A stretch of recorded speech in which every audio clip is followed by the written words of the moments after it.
to what is now I believe this is my fifth video within an hour and a half. Um, so I'm enthusiastic. I hope you're just as thrilled. Alright, so we are still talking about how to structure a case. This time, I am going to be walking through how to actually set it up. Okay, so mainly this is for first speakers. Second speakers, you don't really need to know how to do this. It's important in certain situations, but this is mainly for first speakers. So let's start with the topic. Okay, so as I stated in the previous video, you always want to state the topic. So my partner and I strongly indicate the result. Blah blah blah blah blah. All right, so boom, the topic. Bam. You want to copy this word for word. If you don't copy it word for word, you are a fraud and a phony, and you deserve to be burned at the stake. Okay? No, but seriously, if you don't copy it word for word, you can cause serious confusion for yourself when writing the case, as this will most likely be your quickest reference to the topic, and it's happened to me before. I caught it every time, but miswording the topic can be detrimental, especially when you're defining terms and understanding what the debate is about because you are digesting the topic, which is incredibly important. All right, so next you move into the framework. Woo! I will now provide the following framework and definitions for today's debate. The fun parts. Okay, so for definitions, you want to clearly state what you are defining, and you want to define it. Your definition must be factually correct. Now, it doesn't necessarily have to be from, Merriam-Webster, doesn't necessarily have to be from a reputable source, but if your definition gets called into question and you don't have a reputable source, it can be thrown away. Now, this happens very, very rarely, so I wouldn't really fret about it, but just keep that in mind if you're trying to build a very, very strong case. So, for example, I this should be cited, but I don't think I did. Um, but essentially, okay, so let's look at this definition. Cyber offensive operations. Operations in cyberspace to use to manipulate, deny, disrupt, degrade, or destroy targeted computers, information systems, or networks.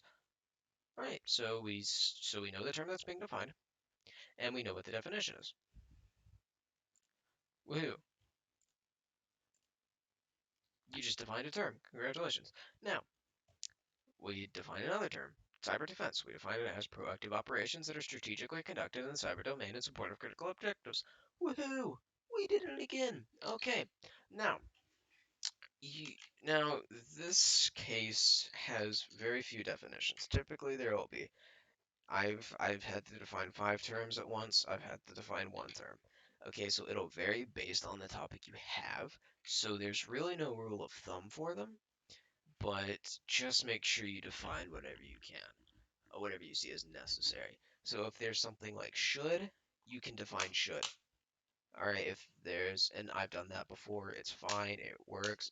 It's mainly just a format thing, but it can also provide a lot of clarity and kind of a safety net in your debate, which I strongly recommend. So you want to define as many words as you see necessary. Now, obviously, you don't have to define things like, like federal government. You don't have to define things like the United States. Okay, because hopefully, if your opponents try and call you out, be like, well, what's the United States defined as? Can we consider the United States Canada? Hopefully, your judge is just going to look at the people and be like, you guys are morons. Get out of my room. Okay, so you don't have to worry about that. Um, so when you define terms, you simply want to. So let's say I want to define benefits. So I type out, right? Benefit. Benefits. Okay, now I put a colon. Define benefits. Okay, cool. This is how you define benefits. All right, now what's going to happen is when I give out my speech, I am going to say, I will now provide the following definitions and framework for today's debate. Cyber offensive operations. Operations in cyberspace to use to manipulate, deny, disrupt, degrade, or destroy targeted computers, information systems, and networks. Alright, you don't just say, I'm going to define these terms, cyber offensive operations, and then roll with it without saying anything else, as that will not work for you. Okay, you are trying to convince the judge. You are not just laying down information so that you can just pull them out later, like a sneaky little backup condom or something, so that you're like, woohoo, see, I covered this. But I didn't tell you I covered it. I just happened to cover it. Alright, you want to be upfront with your information. Alright, next, you move on to the framework. Alright, now as we went over last time, in the last video, framework is how you set up the round. This is how the judge should weigh it, and this is what your case is going to be built around. Okay, so then what you do is you say for framework, and you list out your framework. If you need any help doing framework, feel free to ask myself or Wexler, but you want to make sure that you have framework that properly supports your case and forces your opponent to do the opposite. Okay, very rarely will your framework actually amount to something. However, it is still very important to have framework as it is yet again another safety net, and you can never have too many safety nets when you're in an actual argumentative conversation. So that is pretty much your introductions. Okay, so after that, you instantly go on to your first contention. You are very stressed on time, so you don't want to dawdle. Okay, so you do contention one, you do your tagline. Your tagline is your phrase. So, for example, going to contention two of this pro case, protecting American interests. So, as we went over in the last video, what do you think this paragraph's about? Protecting American interests. This tagline is exclusively so that your judge can follow you better. All right. So you don't want to do something too long. You don't want to do something too convoluted. You want to put those taglines so that the judge can properly flow your argument, because the more the judge understands, or the more the judge understands your argument, the better the better that your point goes through. Because remember, you're not trying to you're not trying to beat another person's case. You're trying to convince the judge. That comes before all that. You're still trying to beat a case, but you can beat a case and still lose a debate, at least in public forum. All right, it's about winning the judge. Okay, so once you do that, you will structure your case with points, impacts, and you want to make sure that everything is linked together. Okay, when you do not have a link either to your contention tagline, your framework, or another point or impact, that doesn't need to be a point in your debate. Now, okay, so pretty much you're going to do points, impacts, you make sure that they link together. So link, so these, link, link. Okay, alright, so then what you do is you have to make sure that you cite your evidence. Alright, so you need to make sure that every single claim you make needs backing from an actual news source. So from a, you know, um, credible source. All right. Now, let's say you're doing research, you find some random wackadoo website. Now, you want to know if it's credible.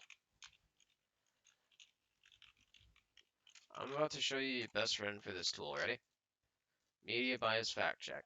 You pop in a website, spits out whether or not it's factual. So let's say I want to read about chemical warfare, and I find a nice little article on InfoWars from InfoWars. So I'm going to pop in InfoWars because I don't know how factual they are. And oh no, it's a conspiracy pseudoscience. Well, you know what? When we're talking about intellectual debates, you probably don't want to throw in conspiracies and pseudoscience with a very low factual reporting rating. No, let's say you want to do something like The Hill. So, The Hill. Okay, let's see what we're looking at. Oh no, it's mostly factual, and it's very centrist. Okay, because remember, articles have political biases. So if you have something that is extremely right wing, and and it will most likely not be very high factual reporting, but even then it'll probably won't want it. Same thing with if it's extremely left biased. Okay, you probably the best sources you can find are going to be centrist, left center, right center, with mostly factual, high or very high factual reporting. It is incredibly important that you actually source your information and that your sourcing comes from a credible and reputable source. So you can't go quoting InfoWars, you can't go quoting Facebook or Twitter.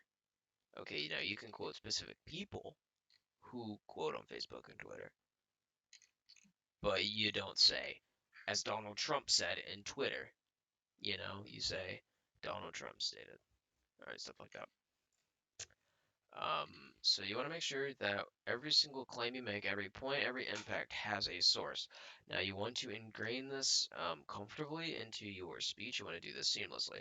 So looking at this one, my con contention one, you see, according to the World Economic Forum.